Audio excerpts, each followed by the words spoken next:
Palmer's picks, man. Starting this issue off right. It's only downhill from here. Alan Moore is the feature player in this article. Specifically, contemporary Alan Moore. Basically, Tom Palmer chooses Alan Moore because Alan Moore, huge in the 80s with things like Watchmen, Miracleman, V for Vendetta, and Swamp Thing. Lots of readers know him, of course, Killing Joke. And then he leaves Marvel and DC. He self-publishes. He starts to do more interesting work that's more interesting to him, but is off the radar of a lot of people. So Tom Palmer thought it would be good to spotlight this work, which Tom Palmer celebrates and thinks is worthy of attention, and maybe not everybody's heard of it. So we're just going to go through a bunch of Alan Moore work. We should probably start off with the work that was published in Warrior magazine, I think, man, because that comes before Watchmen and everything. So that's Miracleman, and that's V for Vendetta. All right. Does that make sense? Yeah, for sure. And Tom Palmer does that. He kind of traces the origin of, why do we all know Alan Moore. So I pulled a couple of issues of Miracleman. This one is famous because there's a birth scene that was very controversial at the time.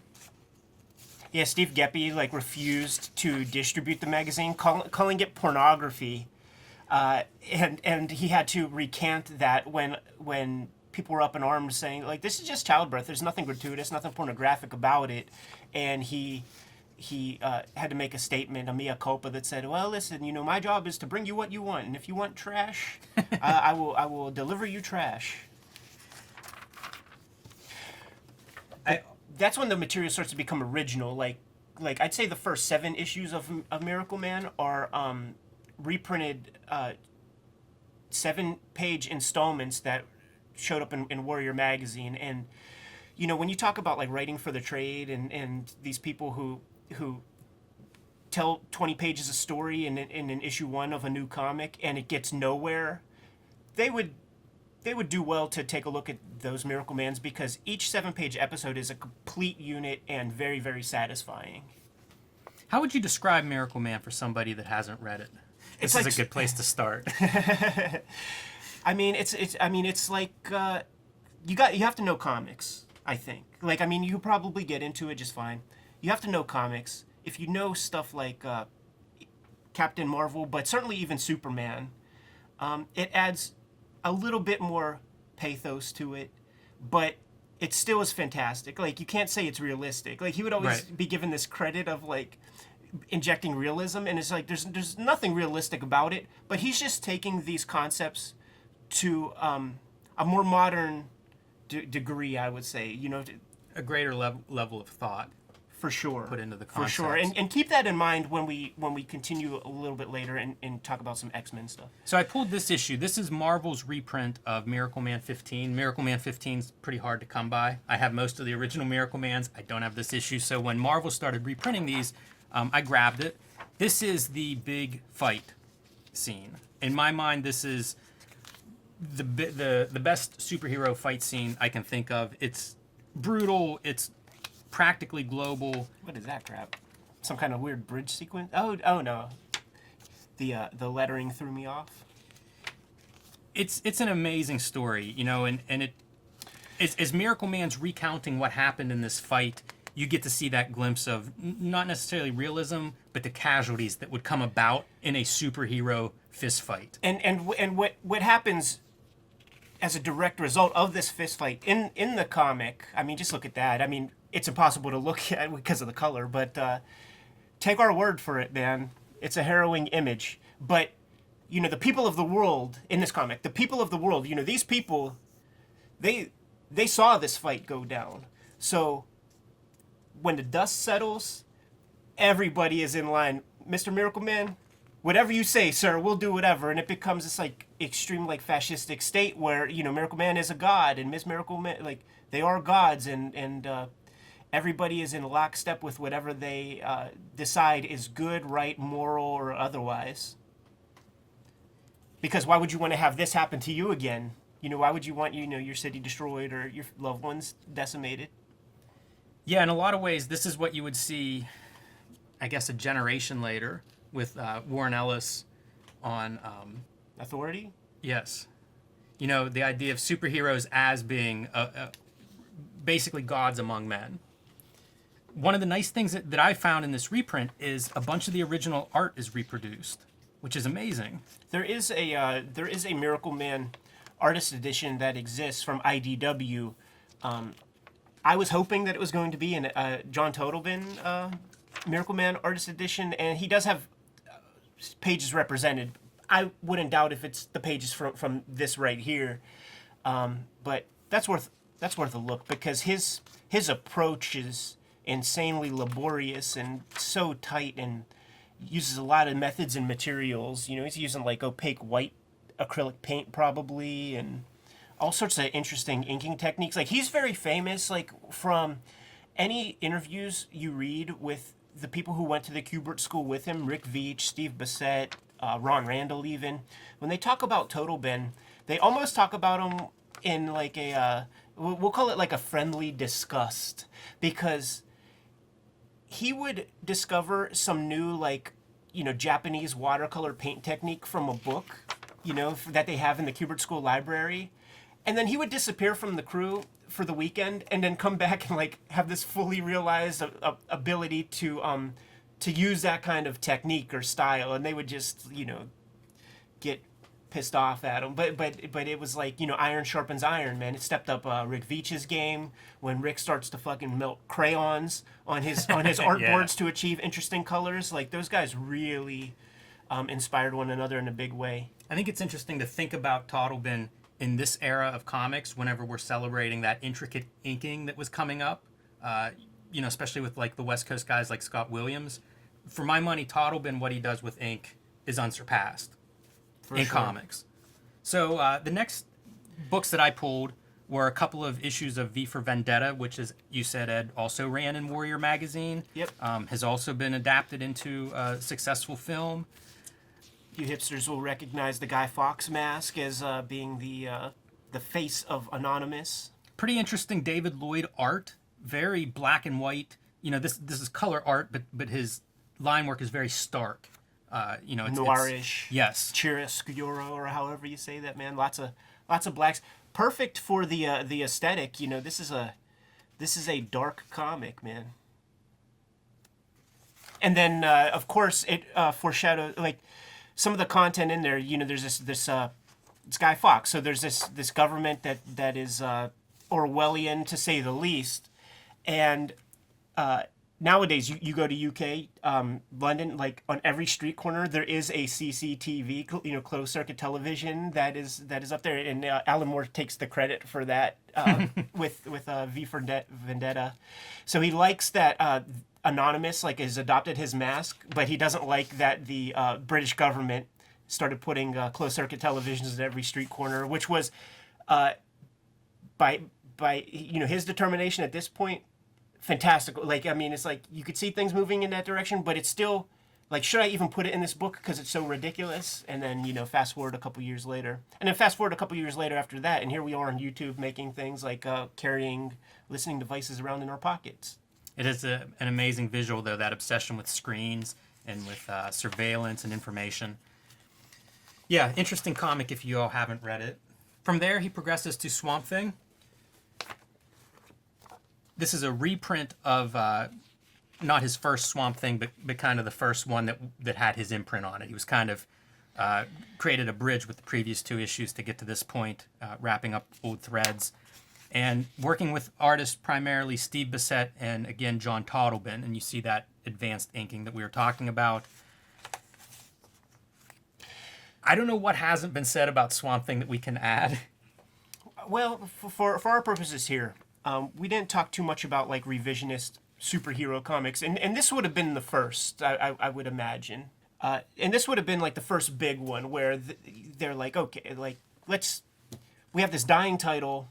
Alan, come in, do your thing, do your worst, and try to make something of it. Yeah, and he got these artists who were big horror fans and just were trying to meet Alan Moore's very ambitious ideas from the writing standpoint. They were game to do the same thing on the visual end. And it really, I think the synergy of this creative team is one of the things that may not be talked about enough. You know, everybody recognizes Alan Moore, and rightfully so.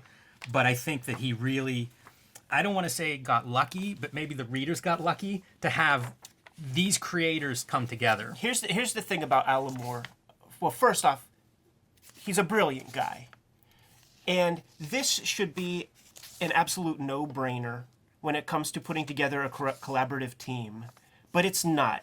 Alan Moore gets in contact with the artists, and they develop a sort of a rapport. And he sees what he wants to know what they like to draw.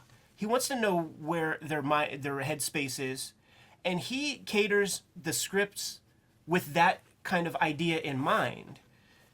You know what I mean? So like he's doing a dance with the artist. Like he's not trying to like overpower. Like the modern writer, like for the most part, it at least is evidence on the page. They have an idea of what they want to do, and here's the script, and now go draw it. You know? That's a really good point. And, credit there, some of it at least, can go to Karen Berger. Longtime Vertigo editor-in-chief, was the editor of these books. And I'm sure that she helped facilitate that relationship and communication between the teams. I think we could talk Swamp Thing forever, but I think we should show... Yeah, I'm going to do a couple of quick ones. This was reprinted in Essential Vertigo, I don't know, early 2000s maybe, 1997. And it's a black and white reproduction of these issues that I think is very strong. Yeah, using the photostat machine at the Kubert School for this baby right here. I use that same machine to figure that shit out. I like the color. I like the black and whites. These are really great. This is a weird issue where Toddleben provided some of the illustrations before Alan Moore wrote it, and then Alan Moore would write some of the subsequent pages that he came up with that would be necessary to make this story work. So showcase for John Toddleben's creativity.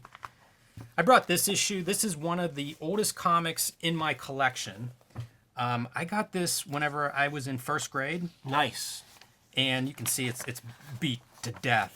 But it's a monster comic. Right. And, that's what I didn't know comics then. I knew monsters. And so, I picked it up because it just looked like a monster, and it is a monster. And so here's a comparison of the Essential Vertigo reprints versus the original, color version on newsprint. I think the very first trade paperback I ever owned was the second trade paperback of Moore's Swamp Thing run that had the story of Halo of Flies, and the one where Abby Arcane is in hell and Swamp Thing has to go down to save her. And I picked it up because I kept hearing this Alan Moore guy's name mentioned in Wizard magazine and his very important comics and all that. And so I grabbed that trade as, super, super cheap. And when I read it, I was like, what's the big deal? Because I was like 10 or 11, and it was like, when you talk monsters, you want monsters. Right. Not necessarily psychological demons. So I had to grow into digging it, but of course, I've read and reread this stuff a million times. This was one of those nightmarish images for 6-year-old me who couldn't read half of the words, trying to figure out what I was looking at. Yeah, man. Shit, man. You go to school Very with a kid that looks like that. Very disturbing. Some of that kid art that we were highlighting in the Comics Journal episode. So, fantastic, legendary series, and rightfully so. From there, he does Watchmen, maybe concurrently. He does, yeah. So Watchmen, of course, is one of the more highly celebrated comics to come out of Marvel and DC. It's basically superheroes, probably one of the most in-depth considerations of superheroes up to that point, and maybe period. Tom Palmer highlights how detailed this work was and the attention to detail. And so this is Watching the Watchmen by Chip Kidd and Dave Gibbons. It reprints a lot of the extra materials that went into making Watchmen, preparatory sketches, thumbnails, things like that. A very fun book. And one of my favorite parts of this book is this very detailed sequence. This is the page of Rorschach going into Moloch's apartment. And I don't know how well this is showing up, but this is the breakdown of where each panel is set. So he knows exactly where the space breaks down for the sequence that's happening. And just extra drawing, this isn't in the comic book. This is just a chance to be able to understand where things are happening, to make all of the action make sense. Yeah, he gets it all to make sense in his mind, and then he's able to attack the page with a lot more clarity because, you know, the issue is called Fearful Symmetry, and the way the panels like kind of meet at the middle, he has to get all of that straight in his mind in order to draw the thing. But one of the things that I like a lot, I guess I should have marked it ahead of time, but he has his almost like a jailhouse like calendar schedule that he just like makes little X's on like every time he accomplishes one of his tasks, and I love that image, man. And I know that after finding this book, because you could find this book remainder very, very cheaply, which is ridiculous, because to me this is like, okay, you want to buy a template for how to make a masterpiece, $5 at Barnes & Noble. This is a thumbnail. This is probably like, you know, this big in real life. Yeah, I think it's amazing. The drawing is just all there. I think you said that there would be 8 of these on a piece of typing paper, or I guess, is it A3 or A4 as they say there in the UK? I forget what the small one is. Cool book though, and again, a great example of the detail that Tom Palmer is describing that is in Watchmen. All right, so that gets us up to Killing Joke I didn't bring, but that's basically Alan Moore's swan song here. And then he starts to go off and do his own thing. So one of the first books that Tom Palmer calls out is Big Numbers, which Alan Moore self-published under his imprint Mad Love. This is a collaboration with Bill Sienkiewicz, who is just a comic book god in the 80s, you know, producing all kinds of exceptional work like New Mutants, Elektra Assassin, Stray Toasters, but also pushing the boundaries of the media that was used. You know, he's working with paints, he's working with mixed media, torn paper. So here you see the painted techniques on display. Already this comic, the first thing you might note is the square size, very different than typical expectations for a comic book. And the story behind this is a mall is being built in this English community, and this story follows approximately 40 characters around that community and the way this development affects their lives and how their lives are actually linked together. It's based on ideas that were floating around about data, basically, and the predictive qualities of data. Chaos theory. The idea that, you know, there is order in chaos if you have a big enough number. Yeah, so the plan for this series was 12 issues. 2 issues were published. A third was created by Bill Sienkiewicz. Then he leaves the series. His assistant, Al Columbia, takes over, I believe, produces an issue, and then destroys it, and that's basically the end. Palmer's very hopeful, man. He's excited for the next issue, as per this article. Really amazing stuff. I mean, you know, you think of Bill Sienkiewicz on the top of his game, and even this seems like it's pushing him to new areas. So it's an amazing book. It's sad it does not, you know, more issues don't exist, but the ones that do are definitely worth seeking out. That's the other thing. Like Moore has just as many kind of like unfinished projects as he does, you know, masterworks that have completely seen the light of day. He's just overflowing with creativity, and it's just like the market decides in a way, or just, you know, his relationship with the artists he works with. Let's do Taboo next. Good call, because some other books that are sort of in the works here that took between 16 and like 20 years respectively is From Hell and Lost Girls. Yeah, so From Hell, the Alan Moore's idea about Jack the Ripper. This is interesting, because the way in 1992 that they were promoting and talking about From Hell is, okay, this is Alan Moore. He did this very heavily researched fictional story about how he could have seen the Jack the Ripper tale playing out. When the book finally is completed, and, you know, there's a big single volume, and it's nearing its end, the way the narrative changes in terms of promotion is, this is the most accurate, you know, most detail-oriented explanation for what happened to Jack the Ripper. Like, people are trying to promote it. I'm not saying Alan Moore. I am saying maybe his publisher. We're trying to promote it as this, like, piece of nonfiction. So it is interesting to see in these early days where they're like, no, this is just him doing his thing. And to be fair, the collected edition is highly annotated by Alan Moore. It's a very deeply researched work. So, it may not be solving the Jack the Ripper murder, or maybe it is, who knows. But the nonfiction element is the research that went into this time period, to these locations. I can remember there's an epilogue in that story where he sort of describes his process of making the story, writing the story, conceiving of the story, and it's almost taking an aerial shot of like, think about Jack the Ripper from every possible angle. Like one of them is, I think Hitler is conceived around the time of one of the murders. Yeah, Buffalo Bill Cody comes to town and brings a freak show with him and stuff. So it could be what's that guy called? Not Animal Man, but it could be the Elephant Man. Could be the Elephant Boy. Yeah, he makes an appearance, I believe, in the story. Yeah, Jay Merrick. At one point, the guy who Alan Moore pegs as Jack the Ripper leads his driver through London and has him marking the map and revealing different patterns on the map. Pentagrams. It's a very fascinating approach to story. And what we were mentioning earlier about the Swamp Thing comic having artists that perfectly match the subject matter. I mean, we're doing this Victorian era story. Look at this Eddie Campbell artwork. Can't say enough about this. This is one of those examples of comic book art where when I would see it, it had that profound impact of like, try to draw in a way that makes sense with the story. Yes. Because this stuff just flatters this story. There's no way this story could be any better. Yeah, you're not going to get Rick Buckler to do a better From Hell.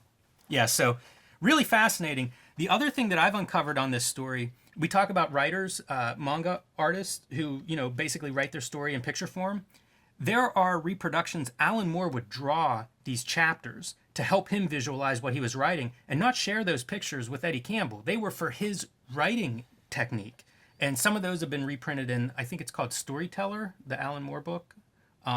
You can find some online. I'll probably be showing them on the screen right now. But it's fascinating. Eddie Campbell wrote about them on his blog probably 10 years ago because he didn't know anything about it when he was drawing these. It wasn't like, hey, my artist partner, here's how I want it drawn. It was totally like, I'm trying to write the best thing I can write. If I have some idea of how the page flows, I can write better.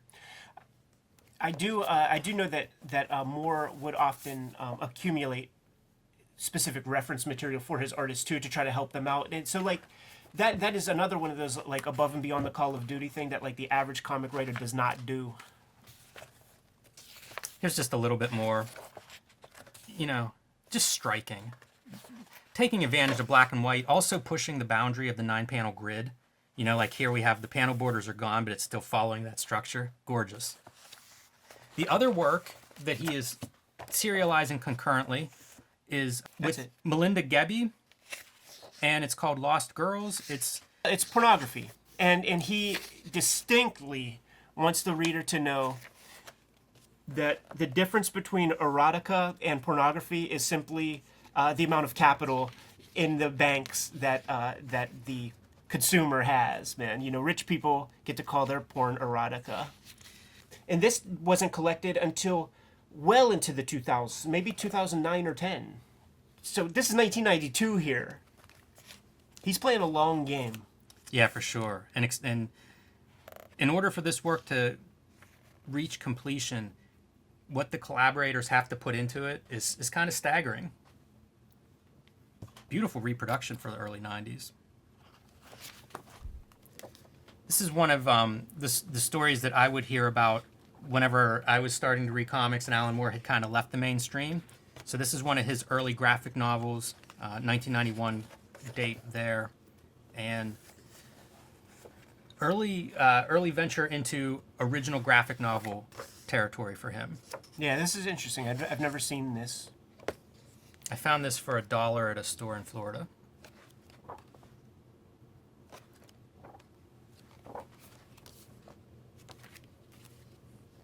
Tom Palmer doesn't mention this, but Brought to Light was published by Eclipse Books. This is a flip book,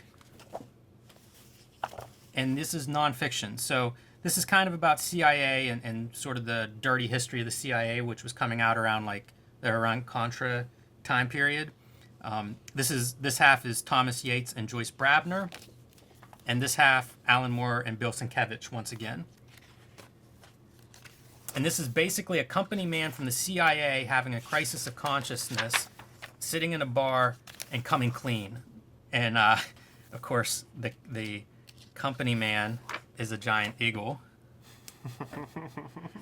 And I just love visually. I think it's really fantastic. All the lettering, you know, we both letter our own comics, so I'm always a fan of seeing interesting lettering, mixed media painting, and then on top of it, you know, the subject matter is kind of like part covert history of American foreign policy, especially in Central America and South America, and part what would be conspiracy theory stuff. Pretty fun though, but man, really bizarre art. You know, if I'm going from Wildcats to this, it's a pretty big stretch, but very interesting book. Look at that tricky dick man with his Pinocchio nose. Yeah, it gives Bill Sienkiewicz a chance to do some caricature, in addition to playing with different media, photocopies and things. Nightmarish stuff, man. Whatever Alan Moore was like taking in at this time, it's a dark place in his head. One of the books that is mentioned in the recommended reading is his story in Pictopia that appears in Anything Goes #2. Anything Goes. It's an anthology that was put together to help my dear publisher Gary Groth stave off some legal bills when his publication and his publication Comics Journal was sued by was his name Michael Fleischer. Mm-hmm. Because Harlan Ellison gave a very candid interview, was talking mad smack. But if you read the thing, like Harlan Ellison just called the guy buggy and kind of kooky or crazy, and a lot of sensitivity, man. A lot of people with Kool-Aid running through their veins in this comic book game, and that Fleischer guy is, oh shit, maybe I should shut up. Maybe he'll sue the Kayfabe channel. Hell of a table of contents, man. A lot of people really because at this point Gary Groth has amounted, you know, for as scary as the guy is in comics with the Comics Journal with his editorials and stuff like that, he did try to get did do his best to get Kirby back his artwork. He's a proponent of comics. Now, this story, can we go to the indicia real quick? I should have been prepared. Like what year is this? 1986. Okay, 1986. This story, it basically follows this Mandrake the Magician kind of character who lives in like the daily comic strip tenement, mm-hmm. and he goes out and is just seeing how the town has changed, how things are how the culture is developing, and he's meeting Judge Dredd type characters, Plastic Man type characters, and when they come back home, like his town is almost like bulldozed. See, he wishes that he could live over where the superheroes are because they're the only people who get to enjoy color. This is a fantastic visual. All the buildings covered in comic strips. Now, Don Simpson, the artist on this. Yeah, and this is oft reprinted. It's been reprinted 1,000 times in 1,000 places. But the reason I mentioned the date 86 is because, you know, Alan Moore is a very literate person, and what I'm going to bring up might not necessarily be the most literary work, but the novel Who Censored Roger Rabbit that inspired the film Who Framed Roger Rabbit came out in 1981, and I have to imagine that crossed Alan Moore's path before he put this strip together. Like, he's known for doing these kind of mashup postmodern kind of superhero comic works, like retooling and playing around with the conventions. But if you read that novel in the context of In Pictopia, there's a lot of similarities there. That's really sweet.